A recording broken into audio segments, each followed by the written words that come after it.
مجھے خودکشی کا کوئی ایسا آسان طریقہ بتا جس سے تکلیف بھی نہ ہو اور جان بھی نکل جائے۔ سامنے دیکھتے ہوئے اس نے ہتھیلی رگڑی۔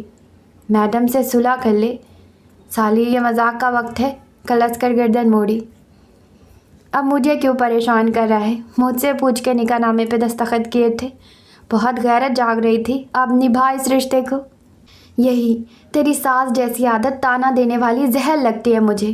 اپنے ہی ہاتھ میں مٹھی ماری۔ تو میں نے بولا تھا ہیرو گیری کرنے کو؟ مرنے دیتا انہیں میکال صاحب کے ہاتھوں، تجھے کیوں تکلیف ہو رہی تھی؟ تو کیا کرتا؟ بے غیرت بنا دیکھتا رہتا۔ وہ سب فریب تھا جس میں سر خود پھنس گئے۔ بے شک وہ نک چڑھی بہت بری ہے، پر اس سب کی حقدار نہیں ہے۔ سانس بھری۔ بے بنیاد الزام ان پہ لگائے گئے ہیں، میں سچ جان کر بھی چپ رہتا۔ سبور بیگم نے بہت گھٹیا الزامات لگائے ہیں۔ میں گواہ ہوں کہ میڈم نے کبھی اس ممی ڈیڈی سے تنہا ملاقات نہیں کی۔ سچ بتاتا، یہ تو کسی نے نہیں کہا کہ اس لڑکی کو بیوی بنا لو۔ سچ بتا کر معاملہ اور بگڑ گیا۔ لب چبائے اس نے چین گلے میں کھینچی۔ دور فٹے منہ مزمل بڑبڑا کر رہ گیا۔ یار مجھ سے غلط ہو گیا، وہ اس چھوٹے سے گھر میں خود کو کیسے ایڈجسٹ کریں گی؟ میں نے اس وقت کچھ سوچا ہی نہیں۔ اگر سوچتا تو تب تک میکال صاحب غصے میں کچھ غلط کر بیٹھتے۔ وہ متفکر ہوا۔ کیوں نہیں ایڈجسٹ کر سکتی وہ؟ اب ٹھکانہ تو یہی ہے۔ مزمل کی بھویں سمٹ گئی۔ ہم لوہے کی چھبڑی ہیں، ہمیں اس ماحول کی عادت ہے، پر وہ ایک محل سے نکل کر یہاں آئی ہیں۔ نازک مزاج، وہاں جگہ جگہ چلرز لگے ہوتے ہیں اور ہمارے گھر میں ایک اے سی تک نہیں ہے۔ سب سے بڑا مسئلہ یہ گرمی، دوسرا ان کو کمرہ مرغی کا ڈبہ اور گھر جھونپڑی لگتا ہے، جبکہ ہمارے لیے یہ گھر بھی ایک نعمت ہے۔ بھلا ہو دادا کا جو وقت پہ زمین خرید کر گھر بنا لیا، اور ہم غریب نہیں ہیں، پر انہوں نے ہمیں پتہ نہیں کیا سمجھ لیا ہے۔ کیا یار، ان امیروں کے غریبوں والے مسئلے؟ مزمل بھی بیزاری سے بولا۔ اوپر سے وہ خانہ خراب کا بچہ شہریار۔ محترمہ کے سر پہ اس کی محبت کا بھوت سوار ہے، کہتی ہیں یہاں سے آزاد ہو کر اس کے پاس چلی جائیں گی۔ لہجے میں غصے اور جلن کی بو آئی۔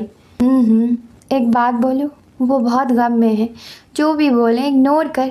تو خود کہتا ہے وہ بری نہیں ہے، ان کو برا بنا دیا گیا ہے اس گھر کے لوگوں نے۔ اس کی بات سنتے ہی یوشے نے سر کو جنبش دی۔ وہ ہر صورت یہاں ایڈجسٹ کر لیں گی۔ اللہ نے عورت کو بہت صابر بنایا ہے، جب ان پہ یہ آزمائش ڈالی ہے تو اللہ جانتا ہے وہ صبر کر لیں گی۔ انسان کی سکت سے زیادہ تو وہ خود بھی نہیں آزماتا۔ مزمل نے اس کا کندھا تھپکا۔ کچھ ٹھیک نہیں ہوگا مزمل۔ وہ بے حد مایوس تھا۔ اس نے سر جھکایا تو گردن کی رگیں ابھرتی ہوئی نمایاں ہوئی۔ نفرت کرنے لگی ہیں وہ مجھ سے۔ دیکھ، میں شادی کے لیے مرا نہیں جا رہا، پر وہ یہ سمجھ رہی ہیں کہ میں ان کے اور شہریار کے درمیان آ گیا ہوں۔ ان کو اب کون سمجھائے؟ اس وقت وہ اس ممی ڈیڈی کو ہمارے رشتے کے درمیان لا رہی ہیں۔ اچھا تو بس کر اس شہریار سے جلنا۔ شہریار نام کی گردان سن کر مزمل پک گیا۔ میں نہیں جلتا اس سے۔ عام انداز میں سر جھٹکا۔ اچھا میرے پٹھان بھائی، اب سب بھول جاؤ، ان کو وقت دو، میں اسٹامپ پیپر پر لکھ کر دیتا ہوں کہ وہ خود ہی ٹھیک ہو جائیں گی۔ مزمل کو اپنا مسئلہ بتا کر اس کی تسلی کے بعد یوشے پرسکون ہو گیا۔ ایسے ہی تو مزمل اس کا بچپن کا قریبی اور گہرا دوست تھوڑی تھا۔ لمبی سانس کھینچ کر بحال کی اور کن پٹی سہلائی۔ اچھا زیادہ فلیکس نہیں مارا کرو، کن پٹی اور بازو کی رگیں دکھ جائیں اس کا مطلب یہ تھوڑی ہے تو ہینڈسم ہے، مزمل نے اٹھتے ہوئے کہا۔ یوشے نے مسکراہٹ لبوں پہ روک کے سر جھکا لیا۔ اگلے 3 سیکنڈ بعد سر اٹھا تو مزمل غائب تھا۔ کونی تکیے پہ مار کے وہ واپس لیٹ گیا۔ صبح کے کوئی 11 بج رہے تھے اور شور و غل عروج پہ تھا۔ باہر ایک طرف مشین چلنے کی آواز تو ساتھ میں پانی کی موٹر کی آواز اس میں شامل ہو رہی تھی۔ گلی میں بچے کرکٹ کھیل رہے تھے۔ اوئے آؤٹ ہے آؤٹ ہے، اور پھر پنکھا بھی چلتے چلتے بند ہو گیا۔ بجلی جو چلی گئی تھی وہ گھبرا کر اٹھ بیٹھی۔ کھڑکی پہ موجود پردے سے سورج کی روشنی چھن کر سیدھا مسہری پر پڑ رہی تھی۔ کمرہ تپ رہا تھا۔ ہتھیلی سے اس نے آنکھیں مس لی۔ دماغ نیم غنودگی میں تھا۔ گردن پہ پسینے کی وجہ سے چپکے بالوں سے الجھن ہوئی۔ جھنجھلا کے بالوں کا جوڑا بنایا تو آنکھیں کھلی۔ صحیح معنوں میں وہ اب نیند سے بیدار ہوئی تھی۔ ایک طائرانہ نگاہ کمرے میں ڈال کر بے بسی سے دانت پیسے رونا آنے لگا۔ پھپھو، اللہ کرے آپ کے کمرے کا پنکھا اور اے سی دونوں خراب ہو جائیں، خانزادہ حویلی کی بجلی چلی جائے، سنہر بطخ تم سیڑھیوں سے گر جاؤ، بھائی کی گاڑی کا ٹائر پنچر ہو جائے۔ اف، رہ رہ کر اسے غصہ آ رہا تھا۔ صبح صبح اتنا شور کس بات کا ہے؟ باہر سے شور کی آواز پہ الگ کوفت ہوئی۔ تب یوشا تکیا مٹھی میں دبوچ کے کمرے میں آیا اور دروازہ بند کر دیا۔ لالک سے بنا نظریں ملائی تکیا مسہری پر رکھا اور فریش ہونے چلا گیا۔ واپس آیا تو ڈریسنگ کے سامنے کھڑا بالوں میں برش پھیرا تھا لالک، جو موبائل گود میں رکھے استعمال کر رہی تھی۔ سر اٹھا کے یوشا کو کن اکھیوں سے دیکھا۔ اچھا لگ رہا ہوں نا؟ اس کے مسلسل ٹکٹکی باندھ کر دیکھنے پر یوشا نے آئینے میں دیکھتے لالک کے عکس کو دیکھ کر کہا۔ رات وہ فیصلہ کر چکا تھا، اب وہ غصے سے کام نہیں لے گا۔ اب قسمت میڈم سے پھوٹنی تھی تو مزید تقدیر سے لڑ کر خود کو تھکانا اس کے نزدیک بے وقوفی کے سوا کچھ نہیں تھا۔ بس وہ چاہتا تھا لالک یہ سب قبول کر لے۔ مشکل تھا پر ناممکن بھی نہیں، اور ہمیشہ کی طرح خانزادی کا منتظر تھا۔ صبح صبح میرا بحث کا موڈ نہیں کہ تمہارے گھر میں حفظ اٹر یا یو پی ایس کی بھی سہولت نہیں ہے نا؟ یو پی ایس پر اس پہ امی ابو کے کمرے کا پنکھا چلتا ہے اور گھر کے کچھ زیور، آنکھیں جھپک کر جواب دیا۔ لالک اس کے انداز دیکھتی رہی۔ اس کے گلے میں موجود چین سے اسے نفرت تھی۔ یہ چین تم اتار کے نہیں پھینک سکتے، اس کی وجہ سے سدا کے گھنٹے بدماش لگتے ہو۔ اسے الجھن ہونے لگی۔ لالک کے شوہر کو ایسا نہیں ہونا چاہیے تھا۔ کہاں شہریار ٹپ ٹاپ سا اور کہاں یوشا لاپرواہ رف سے حلیہ میں رہنے والا۔ جس دن پیار سے بولیں گے اتار کے پھینک دوں گا، وہ یقیناً ضد کر رہا تھا، انداز طنزیہ تھا۔ لالک نے چپ سادھ لی۔ گرے کلر کے ڈھیلے سے کرتا شلوار میں زیب تن تھا، بال برش کر کے واپس ماتھے پہ بکھر گئے تھے۔ اس کی جو لائن بہت اچھی تھی، پٹھانوں سا ہی دکھتا تھا، کثرتی جسامت تھی۔ اچانک لالک نے نگاہوں کا زاویہ بدلا۔ آج سے پہلے اس نگاہ سے یوشا کو دیکھا ہی نہیں تھا، جو اس کی شخصیت کی خوبیاں دکھائی دیتی۔ خیر اچھا تو وہ اس کو اب بھی نہیں لگ رہا تھا۔ موبائل ایک طرف رکھ کے وہ واش روم چلی گئی۔ شہریار سے اب تک رابطہ نہیں ہو پایا تھا۔ وہ اداس ہو گئی تھی۔ واپس آئی تو سامنے مسہری پہ ناشتے کی ٹرے موجود تھی۔ اس نے سوالیہ نگاہ سے ناشتے کرتے یوشا کو دیکھا۔ مجھے معلوم ہے آپ بھوکے ہیں، بلا وجہ کی بحث چھوڑ کے ناشتہ کرنے آ جائیں۔ مجھے یہ بھی اندازہ تھا آپ باہر نہیں آئیں گی، اس لیے یہیں لے آیا، پر روز ایسا نہیں ہوگا۔ ہمارے یہاں ناشتہ اور کھانا سب ساتھ کھاتے ہیں۔ اپنی بات مکمل کر کے وہ چائے کے گھونٹ بھرنے لگا۔ بھوک سے برا حال تھا۔ لالک ناشتے کے لیے بیٹھ گئی۔ میں تمہاری کوئی ملازم نہیں ہوں جو حکم جھاڑ رہے ہو۔ بیوی ہیں آپ میری، اور ملازم اب میں بھی آپ کا رہا نہیں، رسانی سے کہہ کر کپ ہوٹوں سے جدا کیا۔ میں یہ تیل سے لت پت پراٹھا نہیں کھا سکتی۔ اتنا بھاری ناشتہ کرنے کی کہاں عادت تھی۔ وہ عموماً جوس یا فروٹ ناشتے میں لیتی اور اکثر صرف چائے، موڈ کے حساب سے۔ باقی گھر کے لوگ جو بھی کھاتے ہوں، اس سے لالک کو کوئی سروکار نہیں تھا۔ میڈم، او سوری مسز یوشا خان، یہ آپ کی حویلی نہیں ہے، نہ کوئی ریسٹورانٹ۔ جب آپ حالات سے واقف ہیں تو کیوں الجھ رہی ہیں؟ ہمارے یہاں ایسا ہی ناشتہ ہوتا ہے، کہیں تو ڈبل روٹی لا دیتا ہوں، کچن میں رکھی ہے۔ ویسے تو میکال صاحب بھی اکثر ناشتہ باہر کرتے اور چائے پراٹھا منگواتے تھے۔ زبان پھسلی تھی۔ لالک نے سر جھکا کر گہرا سانس کھینچا۔ سوری۔ اس کے سخت تاثرات دیکھ کر وہ جزبو سا بولا۔ آئندہ اس حویلی کے لوگوں کا نام مت لینا، مر گئے وہ سب میرے لیے۔ دل مار کر اس نے پراٹھا ہی توڑا تھا اور آملیٹ کے ساتھ کھانے لگی۔ منہ میں جب اچھا ذائقہ گھلا تو عجیب خوشگواری ہوئی۔ یوشا ناشتہ کرتے ہی جا چکا تھا۔ وہ اس کے بارے میں کچھ نہیں جانتی تھی۔ بھابھی میں اندر آ جاؤں؟ کچھ دیر بعد نجف ڈرتے ہوئے جھجک کے ساتھ دروازے کے پاس کھڑی تھی۔ رات لالک نے اسے بھگا دیا تھا۔ آ جاؤ، اس کے سہمے ہوئے انداز پر لالک نے آرام سے کہا۔ نجف کے ساتھ ایک لڑکی اور تھی۔ یہ میری کزن ہے، پھپھو کی لڑکی مائدہ ہے۔ پرنٹڈ سوٹ میں ملبوس ایک اسمارٹ سی لڑکی کا ہاتھ نجف نے تھاما۔ لالک نے بیزاری ایک نگاہ اس پہ ڈالی۔ مائدہ بھی کچھ نہیں بولی۔ اس کے بعد ایک خاتون ویل چیئر پر اندر داخل ہوئی۔ زرغونہ پیچھے سے دھکا لگا رہی تھی اور چچی بھی اندر آئی۔ لالک نے منہ پھیر کر آنکھیں چڑھائی۔ یہ پھپھو ہے میری، اور پھپھو یہ یوشا بھائی کی دلہن، بہت پیاری ہے نا؟ نجف کا چہرہ خوشی سے تمتما رہا تھا اپنی تعریف پہ۔ بے ساختہ لالک مسکرا دی۔ ویل چیئر پہ موجود خاتون کو دیکھا جن کے چہرے پہ بے جا نرمی تھی، ایسی نرمی جو اس کی دادوں اور اس کی ماں کے چہرے کے علاوہ اس نے کبھی کسی چہرے پہ نہیں دیکھی۔ پھپھو نام سے ہی اسے نفرت ہو گئی تھی۔ اف، یہاں بھی پھپھو، دل نے آواز دی۔ مجھے ابھی بھابھی بیگم نے سب بتا دیا۔ آپ بالکل بیگم صاحب جیسی ہیں، گویا ان کی جوانی۔ وہ ویل چیئر کے پہیوں کو ہاتھوں سے چلا کر وہ مسہری کے قریب آ گئی جہاں لالک بیٹھی تھی۔ توبہ، اس کو تو سلام کرنے کی بھی توفیق نہیں ہے۔